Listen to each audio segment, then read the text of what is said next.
मूकं करोति वाचालं पंगुं लंघयते गिरिं यत्कृपातमहं वन्दे परमानन्दमाधवम्। श्री गुरुभ्यो नमः।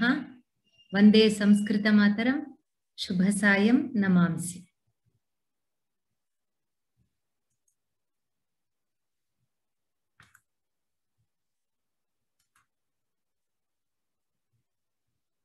पोस्ट डिसेबल्ड स्क्रीन शेयरिंग इति आगच्छन् अस्ति महोदय। कृतं महोदय। अस्तु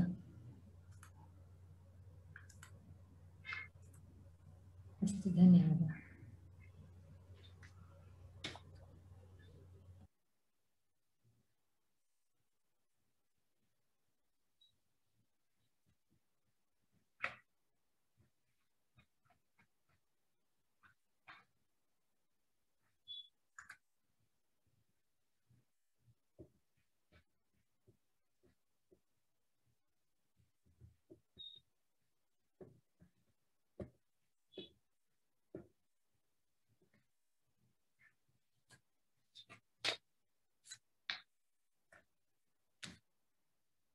अत्रैव खलु अनेन तनुमध्यया सत्यम्।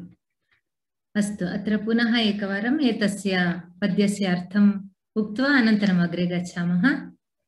अनेन तनुमध्यया मुखरनूपुराराविणा नवाम्बुरुह कोमलेन चरणेन संभावितः अशोक यदि सद्य एव कुसुमैर्न सम्पत्स्यसे वृथा वहसि दोहलं ललितकामि साधारणम्। पुनरेकवारम् अन्वयम् उक्त्वा अनन्तरम् अर्थं पश्यामः। तनुमध्यया मुखरनूपुराराविणा नवाम्बुरुह कोमलेन अनेन चरणेन संभावितः यदि सद्य एव कुसुमैः न सम्पत्स्यसे। अशोक इति यत्र कुत्रापि शक्यते, अशोक अथवा पूर्वं प्रथमपदमपि शक्यते, सम्पत्स्यसे। ललितकामि साधारणं दोहलं वृथा वहसि। एतत् पृथ्वी इति वृत्तम्। अत्रापि 17 अक्षराणि भवन्ति। अस्य यतिः वसुग्रह, वसु इति 8, ग्रह इति 9, 8 + 9। किन्तु अत्र श्लोके प्रथम तथा तृतीय पादे यति भङ्गः कृतः। प्रायः तद्दिनेषु यति छन्दशास्त्रस्य लक्षणानि, तस्य पालनं तत्सर्वं प्रायः इतोपि न आसीत् इति मन्ये। अतः अत्र द्वित्र प्रथम तथा तृतीय पदे यतिभङ्गः जातः अस्ति। चिन्ता नास्ति, इदानीं पश्यामः किम् इति। तनुमध्या इति तस्याः सौन्दर्यलक्षणं। सिंहकटी मध्यभागः कृशः अस्ति इति।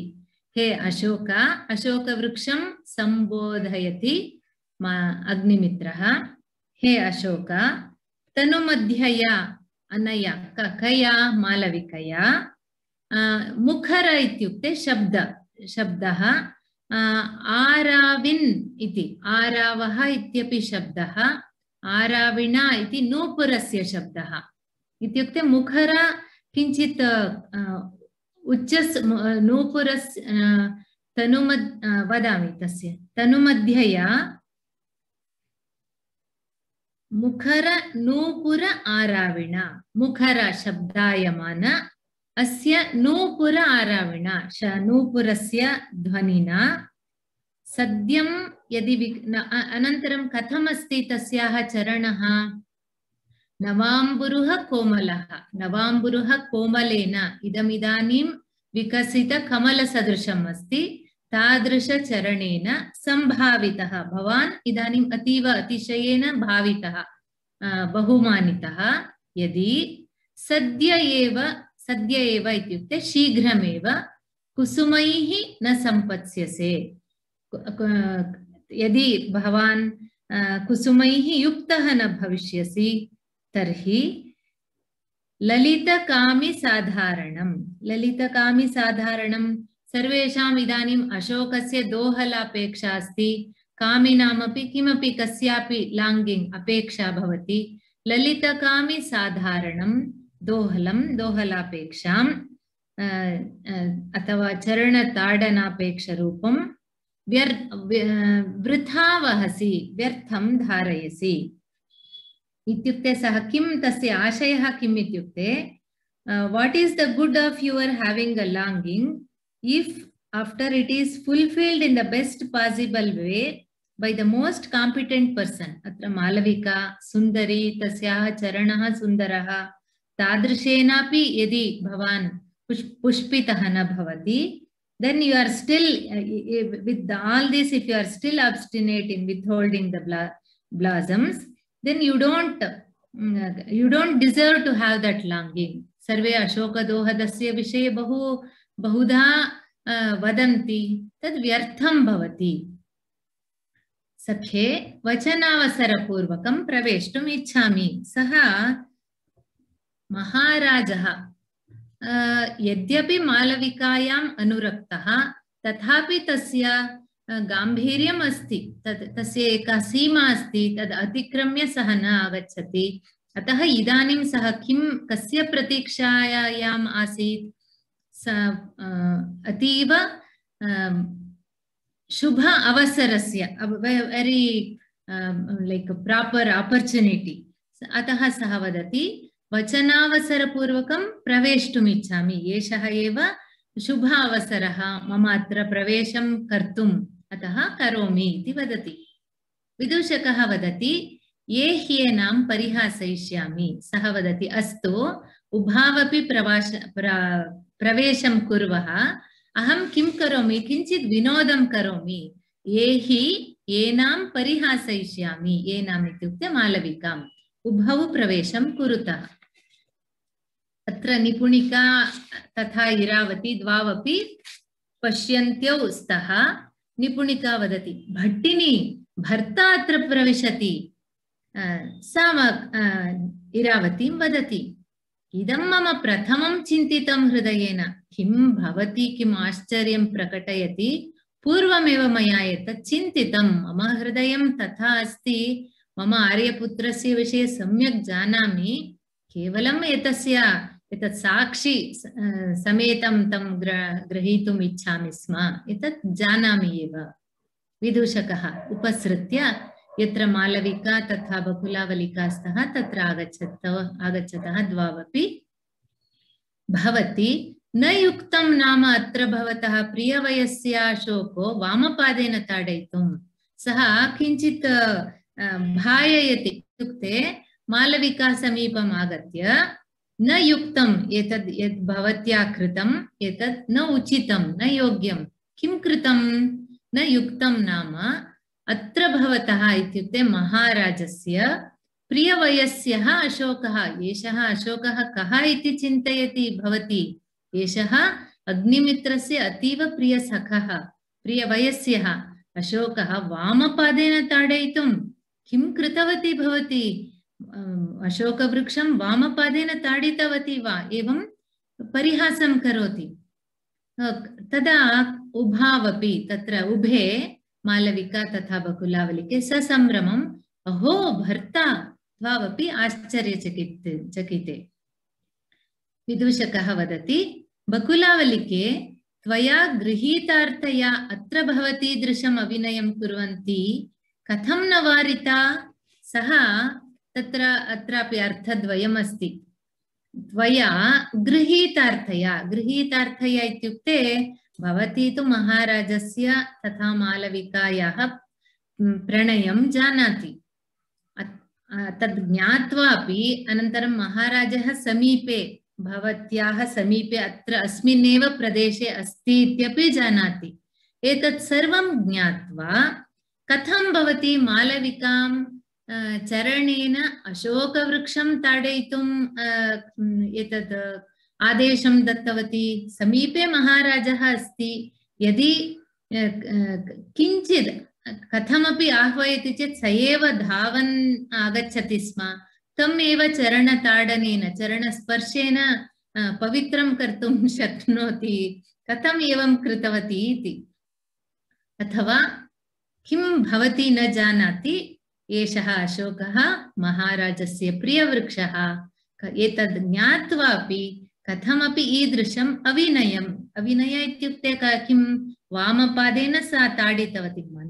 अतीव तद् बहु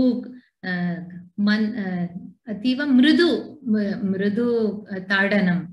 तथापि एषः पृच्छति, अविनयं कुर्वन्ति कथं न वारिता, कथं भवती एतस्य अनुमतिं दत्तवती इति। मालविका भयं निरूपयति। सा तु सत्यं सा भीता अस्ति, यतः सा अत्र कः क्रमः अस्यां मालवे अग्निमित्रस्य राज्ये सा न जानाति। निपुणिका वदति, भट्टिनी पश्य किं प्रवृत्तम् आर्यगौतमेन। सा वदति, पश्यतु एषः मालविक अग्निमित्रस्य हृदये यः प्रेमाग्निः अस्ति तस्य इन्धनं पुनः पुनः पूरयन् अस्ति। पश्य किं प्रवृत्तम् आर्यगौतमेन। सा वदति, रावत्याः तु गौतमस्य विषये आदरः एव नास्ति। कथं स ब्रह्मबन्धुः अन्यथा जीविष्यति। अत्र ब्रह्मबन्धुः, महाब्राह्मणः, these are all mark of like contemptuous terms, unworthy evam।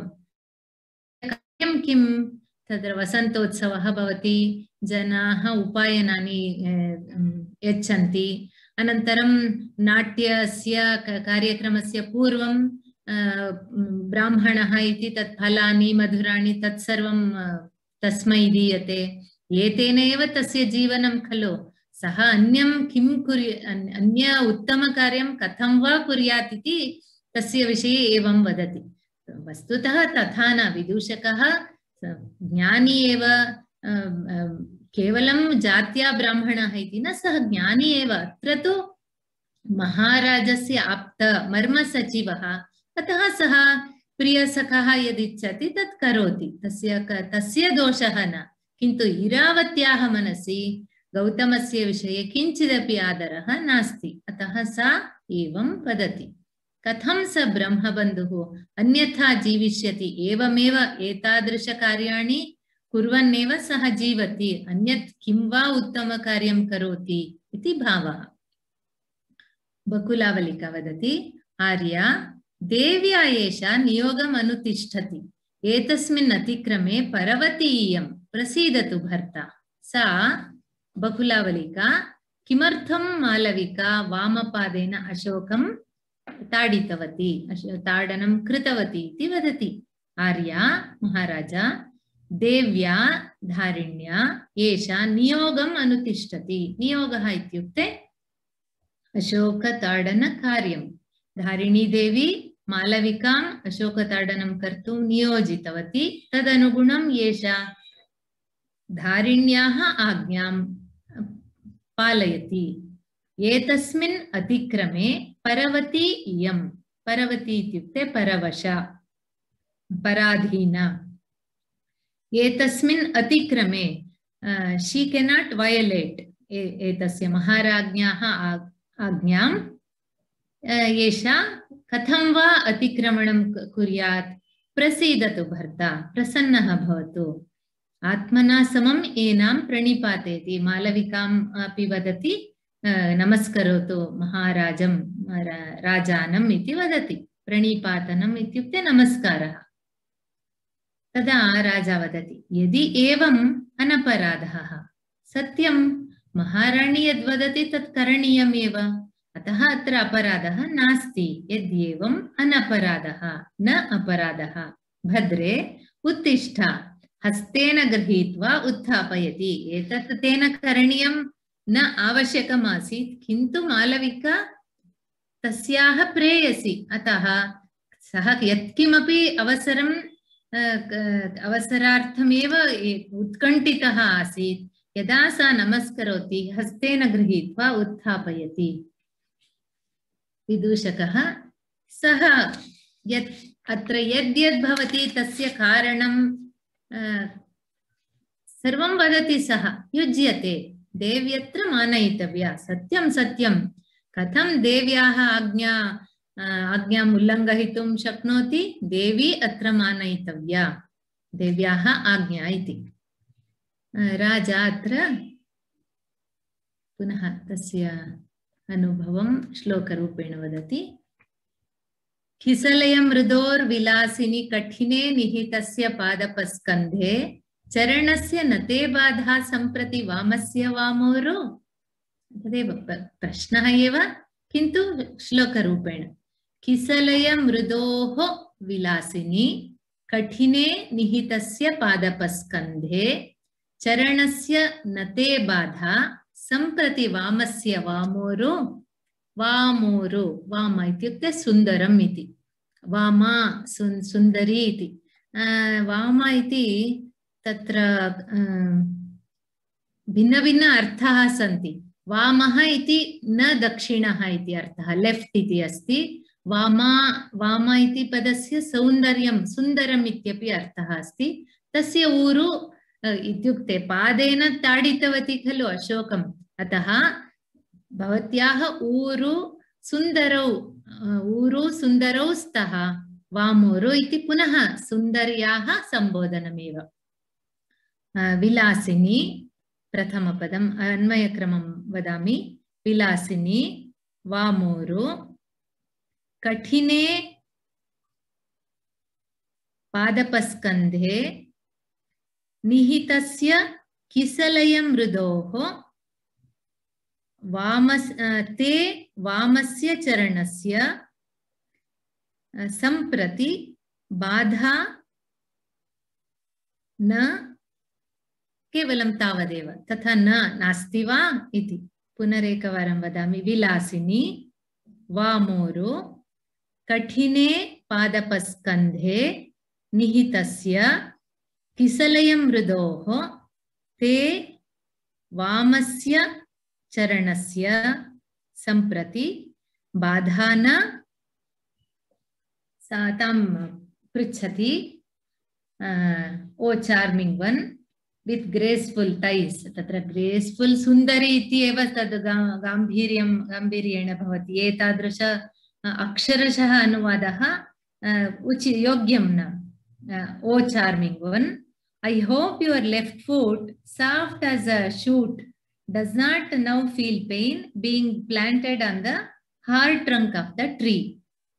इदानीं संस्कृतार्थं पश्यामः विलासिनी विलासिनी विलासः शृंगार भावयुता सा हे विलासिनी वामोरु सुंदरी कठिने पादपस्कन्धे कथमस्ति अशोकस्य तरु she is striking the trunk तत् बहु कठिनम् एव भवति अतः कठिन अशोकस्य प्रकाण्डः पादपस्कन्धः इत्युक्ते तस्य प्रकाण्डः कठिनः अस्ति तस्य ताडनं कथं कृतवती भवती किसलय मृदोः भवत्याः चरणः कथम् अस्ति अतीव सुकुमारः अस्ति किसलय मृदोः ते वामस्य चरणस्य कथं वाम पादेन अशोकं अशोकस्य प्रकाण्डम् अथवा पादपस्कन्धं ताडितवती सम्प्रति इदानीं भवत्याः वामपादस्य सम्प्रति बाधा न पीडा न कश्चित् किञ्चित् अशोक वृक्षस्य ताडनेन भवत्याः पादे वेदना न जाता खलु इति पृच्छति अनन्तरं दोहदं वामपादेन एव करणीयम् इति स एव क्रमः अतः अत्र वाम इति पदः वामः वामस्य अत्र तथा वामोरु सुन्दरी इति वामस्य इति वामपादस्य इति अर्थः कुत्रचित् अर्थः अतीव एतत् गूढार्थः तत् किमपि न भवति तथापि महाराजः संस्कारबलेन यत् सर्वं वक्तव्यं तत् पद्यरूपेण एव वदति अतः अत्र मालविकां पृच्छन् अस्ति हे सुन्दरी भवती तु कठिन पादपस्कन्दं ताडितवती वामपादेन, अनन्तरम् अतीव सुकुमारकोमलः तव चरणः, तस्य तत्र पीडा न जाता खलु इति लज्जते. शी ब्लशस्. इरावती सा असूयम्, असूयया सहिता सा. सहजम्. अहो नवनीतकल्पहृदयार्यपुत्रः, अब्बा पश्यतु, नवनीतकल्पहृदयः, तस्य हृदयं कथमस्ति, नवनीतसदृशमस्ति. कल्प इत्युक्ते सदृशम्, it's as soft as butter. आर्यपुत्रस्य हृदयं सः अन्येषां पीडां दृष्ट्वा द्रवति, तथैव तस्य अन्तरङ्गः द्रवति, अतीव मृदु, अन्येषां कष्टं किञ्चिदपि न सहते. अत्र अन्यदेकं नवनीतकल्प इति आगतं खलु, केवलं प्रसङ्गवशात् वदामि. सत्सङ्गति विषये एकं सुभाषितम् अस्ति. सज्जनस्य हृदयं नवनीतं यद्वदन्ति कवयस्तदलीकम् अन्यदेह विलसत् परितापात् सज्जनो द्रवति नो नवनीतम् इति अस्ति. एकदा सज्जनस्य एकः कविः वदति, सत्पुरुषस्य हृदयं नवनीतसदृशम् इति एकः वदति. अन्यः वदति न अलीकम्, सज्जनस्य हृदयं नवनीतं यद्वदन्ति कवयः तद् अलीकम् इति अन्यः वदति. किमर्थं? नवनीतं कदा द्रवति? अन्यदेह विलसत् परितापात् सज्जनो द्रवति, नो नवनीतं. नो इत्युक्ते न. नवनीतं कदा द्रवः भवति? तस्य यदा तापः, heat, when some heat is given, केवलं तदा नवनीतं द्रवः भवति. किन्तु सत्पुरुषः कथम् अस्ति?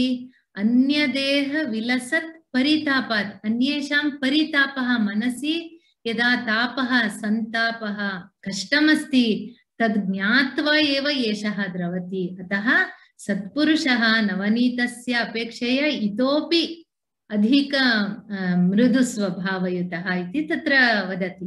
एवमेव अत्र अग्निमित्रस्य हृदयं नवनीतं, नवनीतसदृशम् इति वदति इरावती.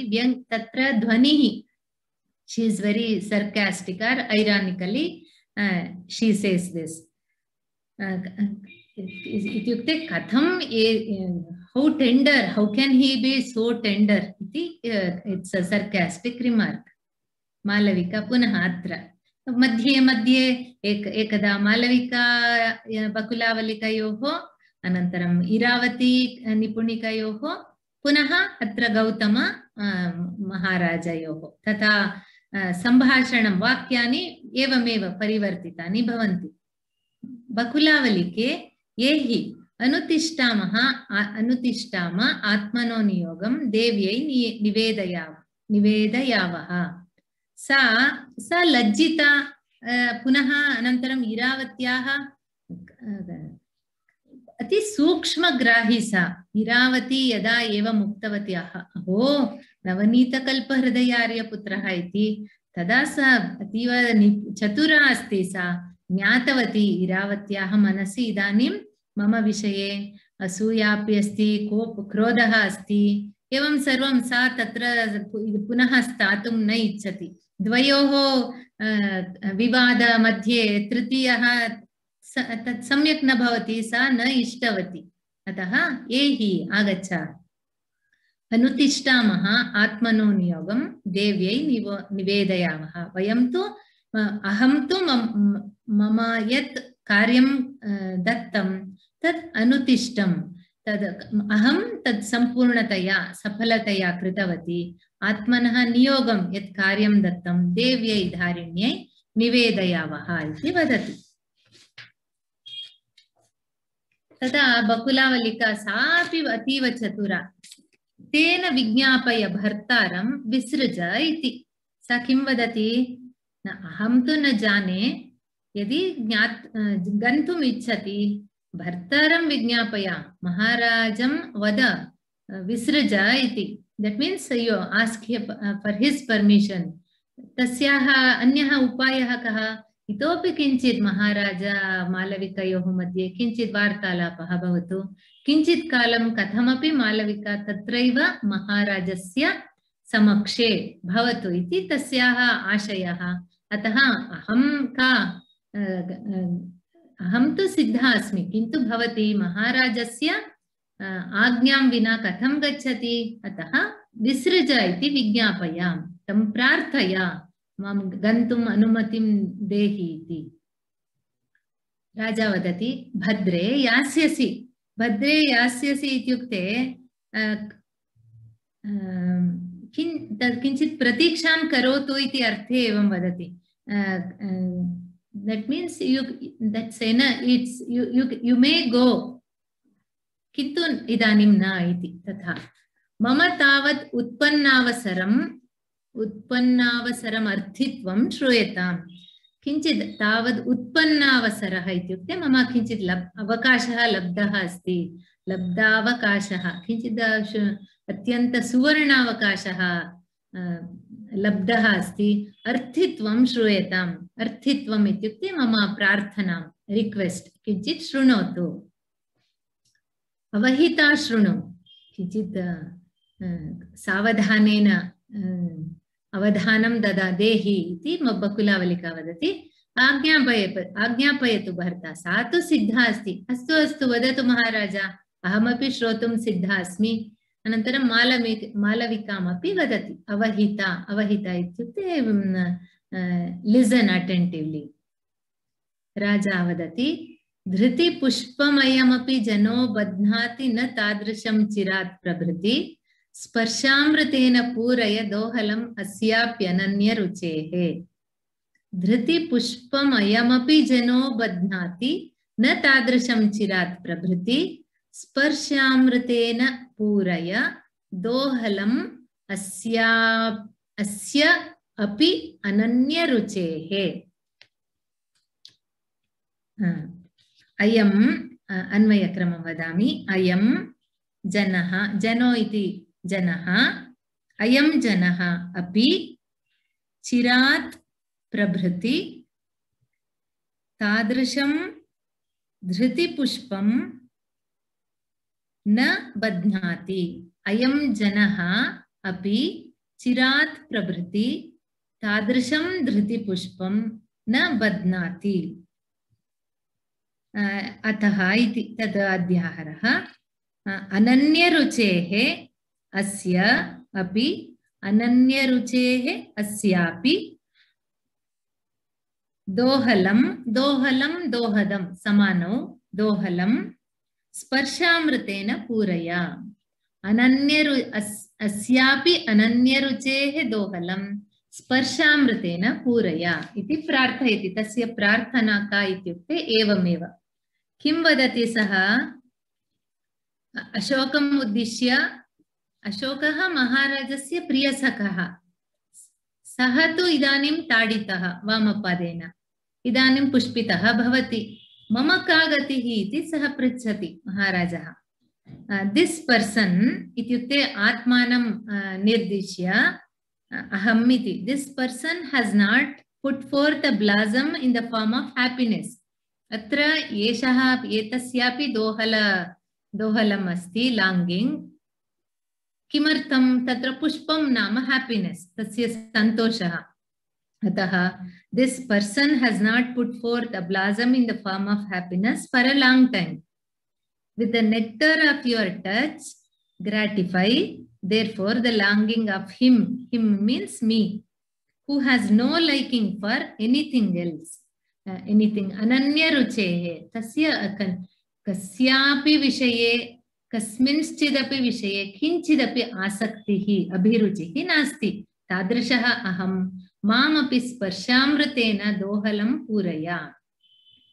अयमपि जनः, जनः आत्मानमुद्दिश्य अयमपि जनः, अहम् अग्निमित्रः, चिरात् प्रभृति बहु दीर्घकालम् आरभ्य, यदा भवतीं दृष्टवान् चित्रे तदारभ्य तद्दिनात् भवत्याः दर्शनं स्पर्शनं सर्वं अहं प्रतीक्षमाणः अस्मि चिरात् प्रभृति बहोः कालात् अहं धृतिपुष्पम् अपि न बध्नाति बध्नाति इति अस्य अर्थः नाट् पुट् फोर्त् यत्र यथा अशोकः पुष्पं अशोकवृक्षे पुष्पं नास्ति मम हृदये अपि सन्तोष इति पुष्पं नास्ति चिरात् प्रभृति धृतिपुष्पं न बध्नाति धृतिपुष्पम् इत्युक्ते अभीष्टप्राप्ति यद् मम अभिलाषा इच्छा यदस्ति तद् न पुष्पितम् इट् स्टिल् इट् हस् नाट् ब्लासम्ड् एवमेव अस्ति तस्य किम् आवश्यकम् अतः अस्यापि अनन्यरुचेः मम किं रुचिः एव नास्ति जीवने अहं जीवनं नीरसम् इव भावयामि तादृशस्य अनन्यरुचेः मम अस्याः दोहलं मम दोहलम् इत्युक्ते आशाम् अभिलाषां स्पर्शामृतेन भवत्याः चरणस्पर्शेन वा हस्तस्पर्शेन वा यत्किमपि स्पर्शमेव अमृतं your touch is as pleasant as nectar to me तादृश स्पर्शामृतेन पूरया कथमपि तद् मम इच्छां पूरीकरोतु like the Ashoka I too have a dohada namely that I have lost all joy and cheerfulness for a long time and that can come back to me like the blossoms in the case of Ashoka only if you touch me touch dhriti ityukte delight tatra अत्र एवमेव एतादृशः एव अर्थः अर्थित्वं श्रूयताम् इति उक्तवान् खलु तस्य इच्छां प्रकटयति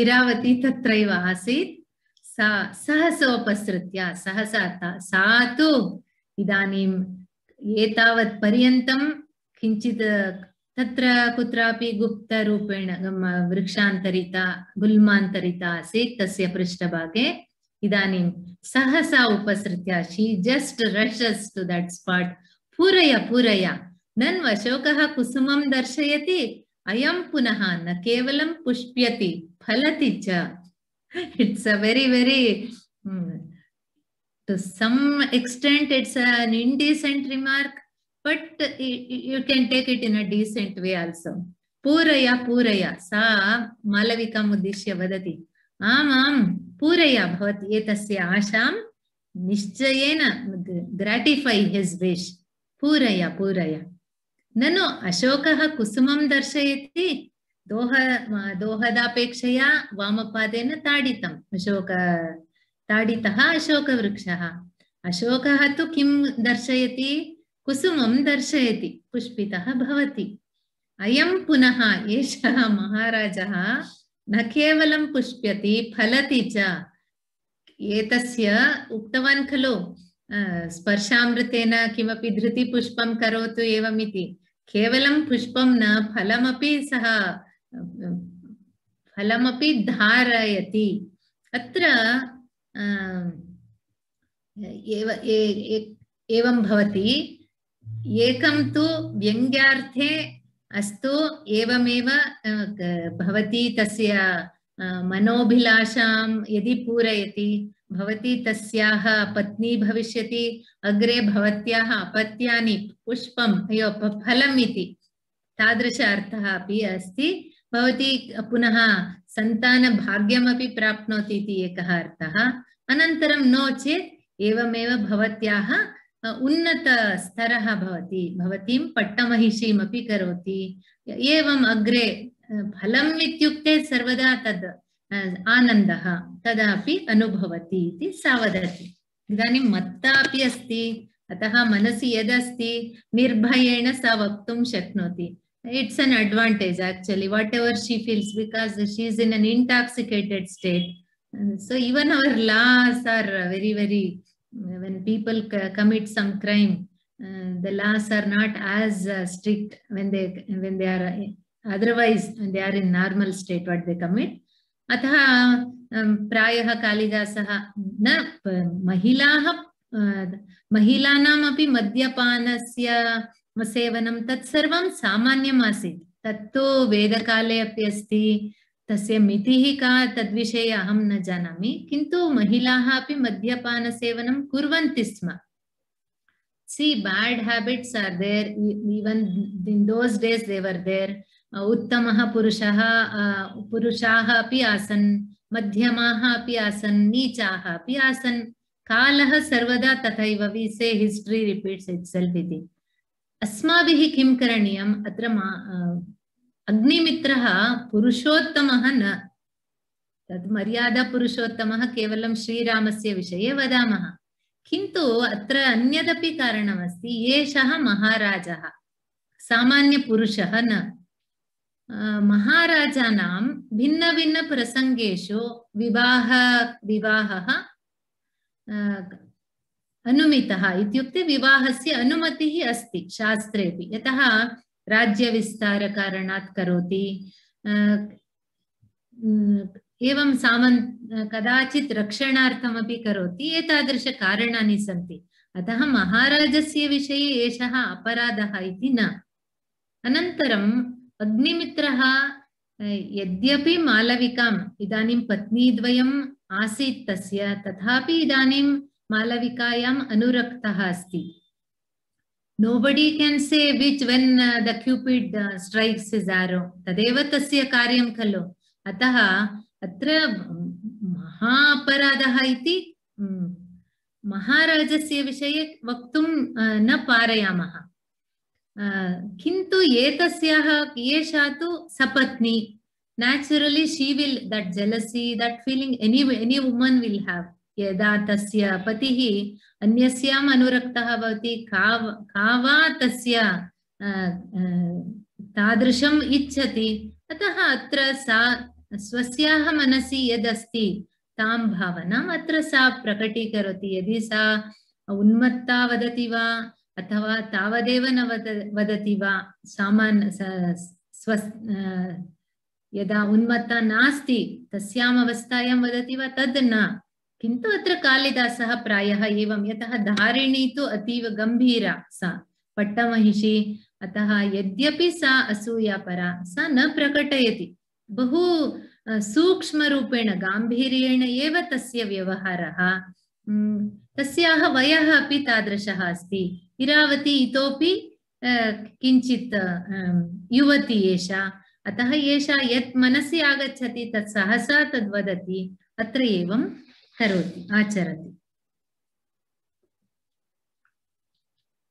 इरावतीं दृष्ट्वा सर्वे सम्भ्रान्तः.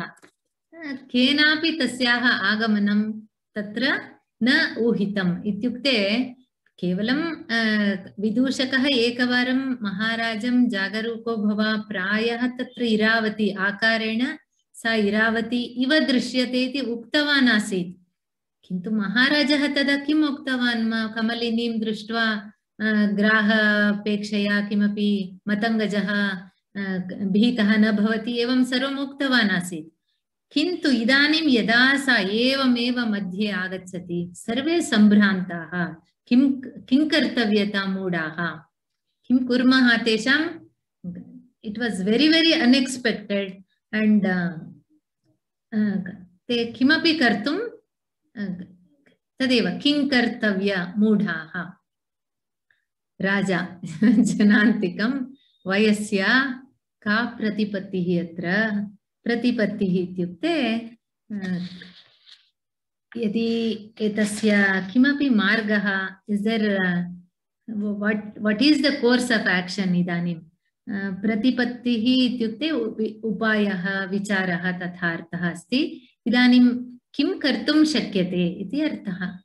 किम् अन्यत्? जङ्घाबलमेव. जङ्घा इति usually that is the like taking one to heels, one to their heels. Atra jangha balah iti meenakhandah, the calf muscles. Usually whenever we are very very tensed, sabhakampah iti vadamaha, sabhayam keshanchana bhitihi bhavati sabham drishtva, sarvesham prayah bhavati eva tatha iti na.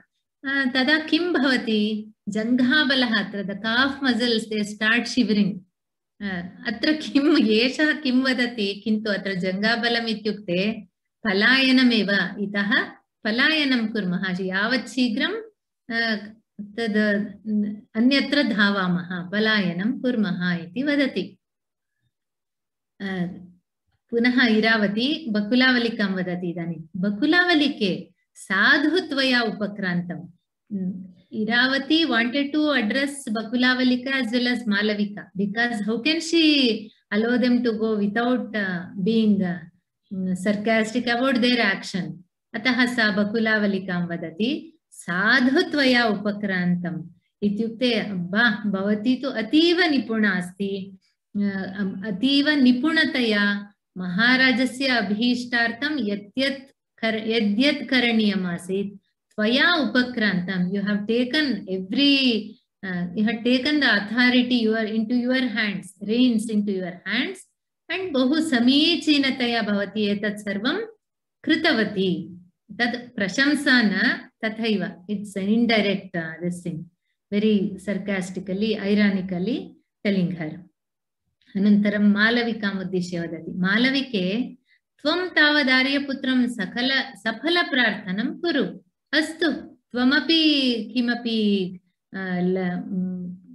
न्यून भवत्याः अपि चातुर्यं किमपि न्यूनं नास्ति अस्तु आर्यपुत्रं सफलप्रार्थनं कुरु एतस्य अभीष्टपूरणं कुरु इति वदति एतयोः अतीव भीतिः भवति प्रसीदतु भट्टिनी प्रसन्ना भवतु के आवां भर्तुः प्रणयप्रसङ्गस्य वयं के अस्माकं तादृश अधिकारः अस्ति वा वयं सामान्य स्त्रियः आवाम् इति द्विवचने अस्ति we are too insignificant we are too insignificant creatures for the king's love pranaya prasangasya that means how can we be favored by the Lordship's affection? Asmakam ka arhata asti nahi nahi te tataha nishkrante te gacchataha. Iravati Maharaja muddishya Aho avishwasaniyaha purushaha avishwasaniyaha these men are faithless. They are not trustworthy. Avishwasaniyaha purushaha. Maya khalo atmano vanchana vachanam pramanikritya vyadha jana gita raktaya harinyeva shankita yedam na vignatam. Punaha patami. तत्र बहु सन्धयः सन्ति अहो अविश्वसनीयाः पुरुषाः मया खल्वात्मनो खलु आत्मनः इति पदच्छेदः पदविभागः खल्वात्मनो वञ्चना वचन प्रमाणीकृत्य वञ्चना वचन एकपदमेव प्रमाणीकृत्य व्याधजनगीतरक्तया हरिण्येवाशङ्कितयेदं हरिणी इव आशङ्कितया इदं हरिणी इव आशङ्कितया इदं न विज्ञातं तस्याः अतीव दुःखं भवति अहो अविश्वसनीयाः पुरुषाः कथम् अहं एतस्य किम् उक्तवान् मां प्रति अहं तु दोलारोहण अपेक्षां प्रकटितवती एषः आर्यपुत्रः किं कृतवान् अस्तु प्रमदवनम् आगच्छतु अहमपि आगच्छामि एवम् उक्तवान् खलु पश्यतु अत्र किं करोति अहो अविश्वसनीयः पुरुषजातिः एव एवं विश्वासं तत्र विश्वासः न करणीयः इति वदति मया खलु इत्युक्ते अहं कथं मूर्खा जाता अत्र इति मया खलु आत्मनः वञ्चना वचन प्रमाणीकृत्य वञ्चना वचनम् इत्युक्ते किम् त्वया सह दोलादिरोहणम् अनुभवितुम् आगच्छामि। तद् वचनम् इदानीं प्रमाणीकृत्य तदेव सत्यम् इति ज्ञात्वा कथम् आगतवती अहं? व्याधजनगीतरक्तया। व्याधजनगीतम् इत्युक्ते अरण्ये व्याधाः किमपि नादं तद् केनापि वाद्येन वा अथवा sometimes by whistling or sometimes the drums or some even wind instruments तथा व्याधजनगीत तेन किं भवति? हरिणाः तादृशमृगाः तेन संगीतेन आकृष्टाः भवन्ति। ते आकर्षिताः अथवा आकृष्टाः भवन्ति। हरिणी इव आशंकिता। आशंकिता इत्युक्ते अत्र अपायः अस्ति। अपायः नाम अत्र तस्याः भावनायाः अपायः जातः, दुःखं जातं खलु। अतः हरिणी इव आशंकितया इदं न विज्ञातम्। एवं करोति एषः आर्यपुत्रः इति मया न विज्ञातम्। अहं एतेन वञ्चिता अस्मि। Oh, how faithless are women. Kshamyatam. How faithless are men. I indeed, relying upon your deceitful speech, vanchana vachana pramanikritya, vyadhajana geetaraktaya hariniva tatra, unsuspicious like the deer that is attracted by the tunes of the hunter, na vijnatam, did not anticipate, did not know this. She compares herself with that of the deer and his sweet words with that of Vyadhajana Geetam. And she is very innocent and unsuspecting. Satra agatavati anantaram evam, and to meet destruction evam. आशंकिता इत्युक्ते किंचिदपि शंका नास्ति। इदानीं हृदय शल्यं महाराजेन एवं तस्याः विषये एवं कृत्वा अतीव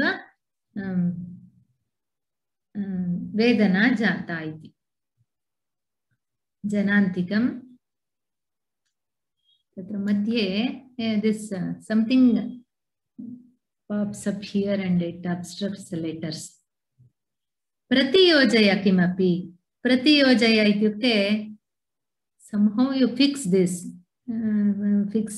or adjust, do something so that Iravati, somehow she will be consoled. Karmagrahit pratiyojaya kimapi, karmagrahitena kumbhilakena sandhicheda shikshakosmi yatra vaktavyam bhavati. Whenever this Vidushaka speaks, even previous this thing, Sidupano Dvejitasya Matsyandika Upanata iti saha uktavan kalu. It's like so many things in a very sankshipta rupena, very precisely he tells something.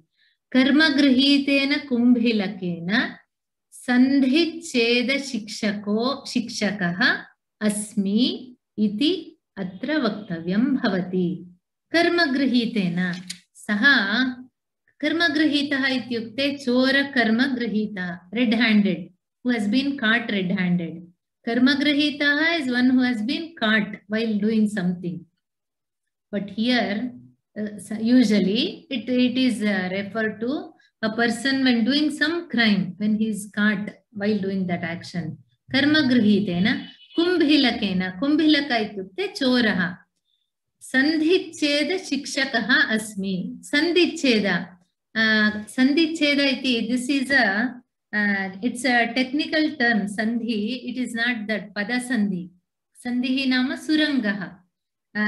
This is a technical term of thieves. Chaura Shastre, that is the paribhashika padam in their Shastra. Applied to the chasm or opening made in a wall or under the building for the purpose of obtaining entrance.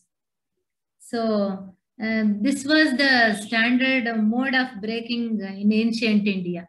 Purvam yada vayam balaha smaha Chandamama बालमित्रा पत्रिकासु कथाः भवन्ति स्म। तदा किं भवति, चोरः आगच्छति, धनिकस्य गृहं चोरः प्रविशति। कथं प्रविशति, सः मुख्यद्वारेण न प्रविशति, कुत्रापि सः अतीव चतुरः भवति, चोरः अपि। कुत्र भित्तिः, where the wall is wet and where he can easily get entry, he used to break it open. And in Mrichakatika, very beautifully, just by looking at that hole, I don't remember who tells that. I think some two people will be discussing about that. And just by looking at the shape of that suranga, that hole, they tell that the thief must be from this region. एकैकस्य प्रायः एकैकराज्यस्य एकैकप्रदेशस्य एकैकविध रन्ध्रच्छेदः अथवा सन्धिः सुरङ्गः तथा प्रायः कुर्वन्ति स्म. And even amongst the चतुष्षष्टि कलाः चौरशास्त्रमपि एकम् अस्ति. तत्र कारणं किम् अस्ति, a good man may learn the art as an accomplishment, he must not practice it iti uktihi asti. The princes were also, because to catch the thief or to find out if he is appointed as the judge, or where he has to give a judgment on judgment or punishment to the thief, tat sarvam kartum janaah gudapurushaah santi rakshakabhataah bhavanti, te api swakaryam kurvanti, kintu maharajena api etasmin vishaye choraah katham चौर्यं कर्तुं किं उपायं अनुसरति. Even when we watch some detective this in TV or movies, we know how that criminal mind works, that the detective also should be well aware of. एवमेव खलु. अतः कन्नड भाषायां एक उक्तिः अस्ति, चापे केळगे नुग्गद्रे रंगोली केळगे. चापे इस् द कटः. यदि चोरः कटस्य अधः गच्छति, अस्माभिः रंगवल्ली भवति खलु, तत्तु ग्रौण्ड् लेवल् एव भवति, तस्य अधः गन्तव्यम् इत्युक्ते चतुराति चतुराः भवितव्यम् अस्माभिः इति. तथा अस्ति. एषः किम् उपायं वदति विदूषकः, कर्मगृहीतेन कुम्भीलकेन सः किं करोति, यदा when the thief is caught red handed, what he says, sandiccheda shikshakah asmi. I have very recently have been taught this art of getting entry into the houses by doing this whole. Shikshakah asmi aham etat abhyasartham evam atra tasya prayogam. I have been experimenting whether I can successfully do this, whether I have learned this art properly. Iti vadati tatha vaktavyam bhavati. Tasya ashayah kaha ityukte idanim tu क्षम्यताम् इरावत्या मालविकायाः हस्तं प्रायः सः एवं स्वहस्ते गृहीतवान्. तदा इरावती दृष्टवती.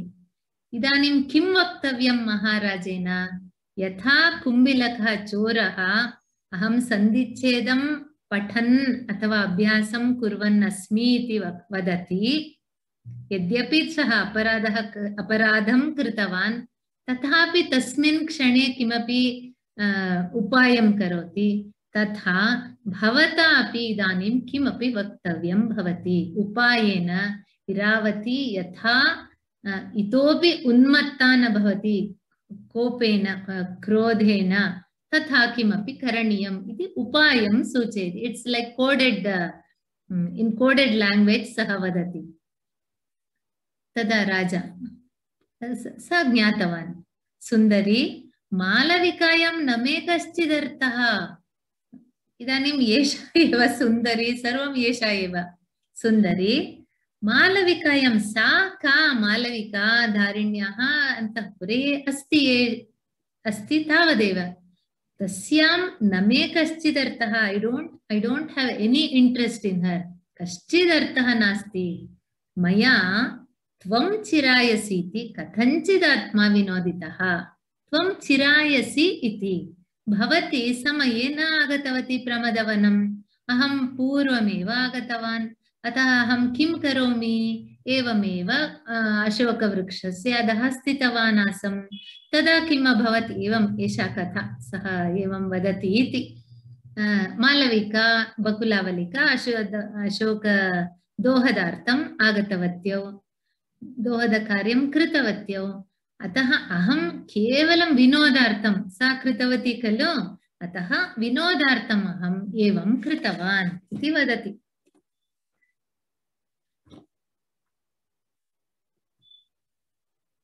विश्वसनीयोऽसि, यद् भवता उक्तं निश्चयेन तत्,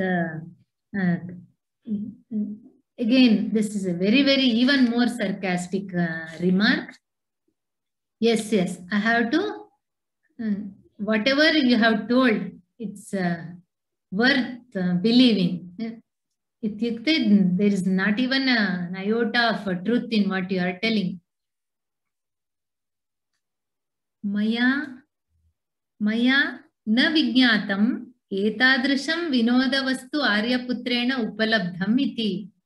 Oh, I didn't know that my Lord has obtained such an object of diversion. Vinodavastu, it's like ativa व्यङ्ग्य इति संस्कृतभाषायां व्यङ्ग्य इति वदामि चेत् तस्य अर्थः एव भिन्नः भवति। कन्नडभाषायां वदामः for sarcastic we use the word व्यङ्ग्य, किन्तु अत्र सा शक्यते अर्थ भिन्नार्थं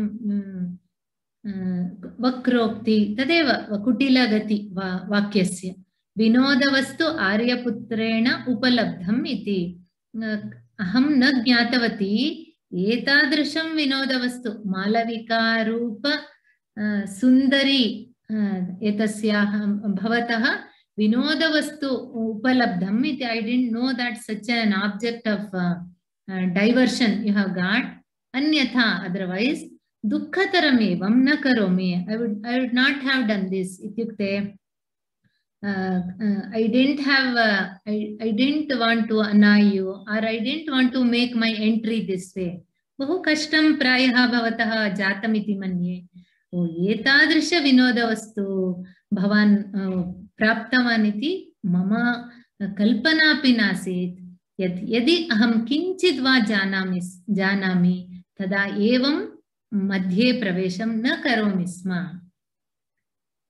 विदूषकः पुनः महाराजस्य साहाय्यार्थं, तस्य कार्यमेव तत् खलु, यदा परिस्थितिः अतीव गम्भीरा भवति सः मध्ये प्रविशति, किमपि सान्त्वनम् उभयपक्षयोः यथा मध्यस्थः भूत्वा वदति, मा तावदत्र भवति अत्र भवतो दाक्षिण्यस्य उपरोधं भणतु.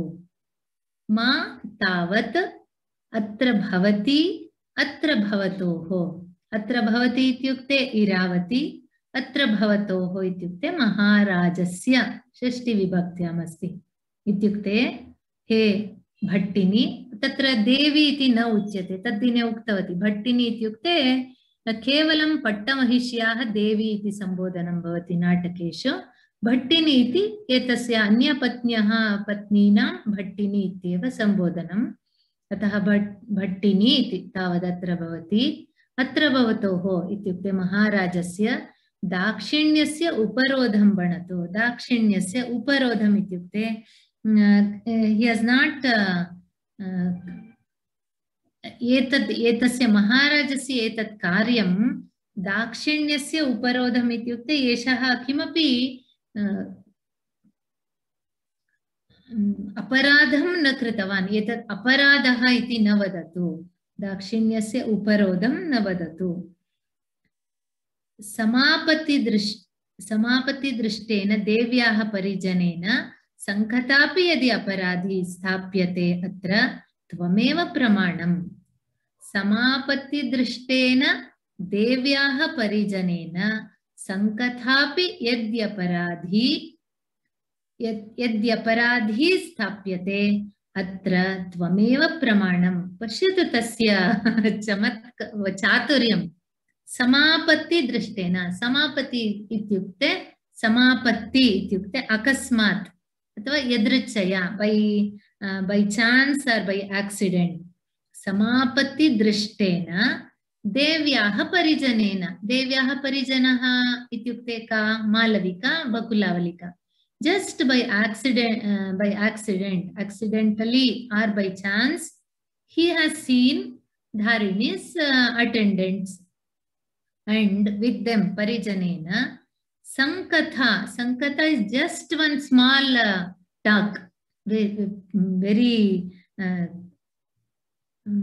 wisely he uses a very petty talk, not even a big conversation, a very petty conversation. Sankathapi yadi aparadhi, even such, if that is such a big crime or mistake, yadi aparadhi sthapyate, if you are holding the king as one big criminal just for talking for few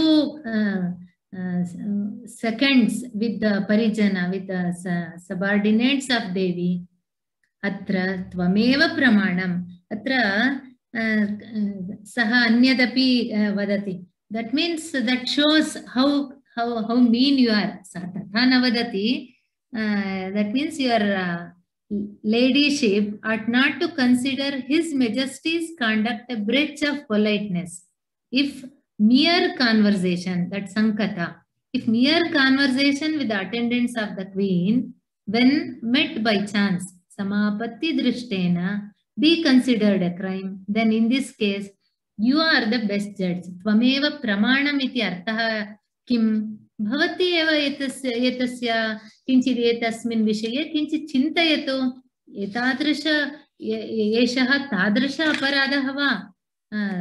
एवं संकथा, the word listening to that sankata, her किं तस्याः, that means her anger rises, that she cannot control her anger. अस्तु, अन्यस्मिन् अवधौ पश्यामः।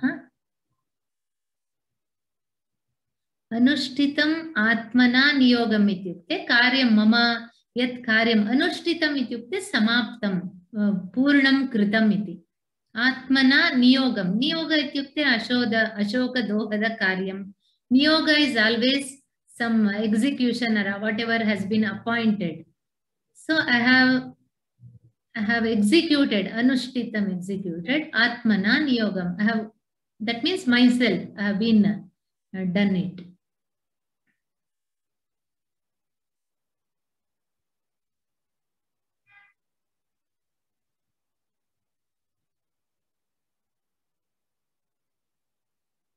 अस्तु, किञ्चित् तस्याः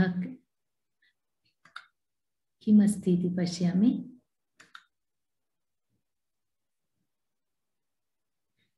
अत्र शिक्षकः अस्मि इत्युक्ते शिक्षन् अस्मि इति तथा अर्थे। शिक्षकः इति अध्यापकस्य तथा अर्थः न। सन्धिच्छेद शिक्षकः, सन्धिच्छेदं शिक्षयन् अस्मि, अहं तत् पठन् अस्मि इति अर्थे शिक्षकः इति। तत्र छात्रः इति न भवति। I have been learning. शिक्षा इति पदस्य अर्थः सः बोधयति इति भिन्न अर्थः अस्ति। शिक्षा इति पठनस्य अपि अहं शिक्षयामि, शिक्षामि, शिक्षयामि एवं भवति खलु, तथा। अतः तत्र शिक्षकः इति पदस्य अर्थः किमपि नास्ति। अस्तु, प्रायः अन्यत् किम् अस्ति तावदेव इति मन्ये। अस्तु, अग्रे किं भविष्यति इति पश्यामः। अग्रिम अवधौ समापयामः। सर्वे भवन्तु सुखिनः, सर्वे सन्तु निरामयाः, सर्वे भद्राणि पश्यन्तु, मा कश्चित् दुःखभाग् भवेत्। ओम शांति शांति शांति। धन्यवादाः। शुभरात्रिः।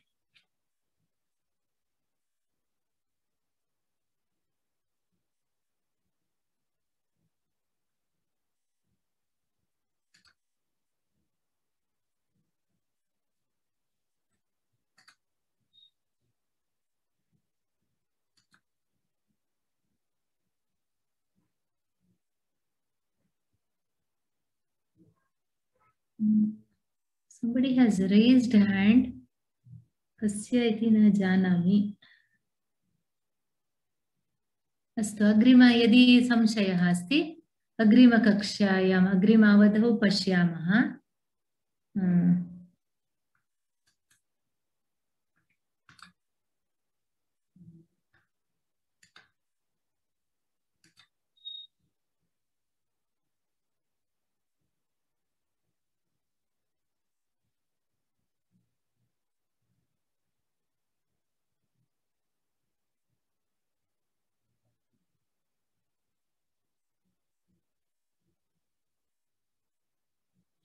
हरिणीव हरिणी इव हरिण्येव इति हरिणी इव